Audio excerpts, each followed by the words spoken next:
AP మాజీ ముఖ్యమంత్రి YCP అధినేత వైఎస్ జగన్ కు సుప్రీంకోర్టులో ఊరట దక్కింది.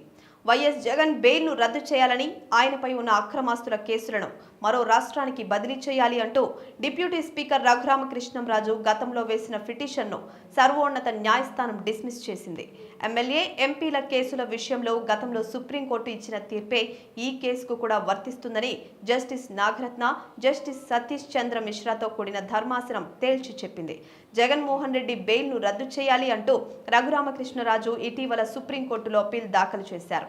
దానిపై జస్టిస్ నాగరత్న, జస్టిస్ సతీష్ చంద్ర మిశ్రాతో కూడిన ద్విసభ్య ధర్మాసనం విచారణ చేపట్టింది. ఈ సందర్భంగా పిటిషన్ తరపు న్యాయవాది వాదిస్తూ మాజీ సీఎంపై నమోదైన కేసుల విచారణ జరగకుండా అడ్డుపడుతున్నారని తెలిపారు. బెయిల్ మంజూరైన తర్వాత జగన్ విచారణకు రావడం లేదని, కేసుల విచారణ జరగకుండా అడ్డుపడుతున్నారని పేర్కొన్నారు. అందుకే ఈ కేసును మరో రాష్ట్రానికి బదిలీ చేయాలని కోరారు. కానీ వాదనలు విన్న సర్వోన్నత న్యాయస్థానం పిటిషన్ను డిస్మిస్ చేసింది.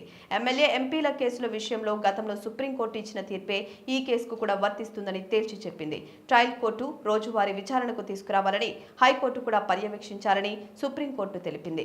అందువల్ల ఈ కేసును మరో రాష్ట్రానికి బదిలీ చేయాల్సిన అవసరం లేదని స్పష్టం చేసింది. ఈ కేసుల విచారణను వేగవంతం చేయాలని ఆదేశించింది. అలాగే జగన్ బెయిల్ రద్దు కారణాలు ఏవీ లేవని అభిప్రాయపడింది.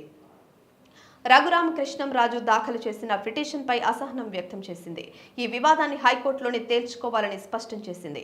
హైకోర్టును ఆశ్రయించేందుకు పిటిషన్ను వెనక్కి తీసుకుంటామని రఘురామ తరఫు న్యాయవాది కోరగా సుప్రీంకోర్టు అంగీకరించింది.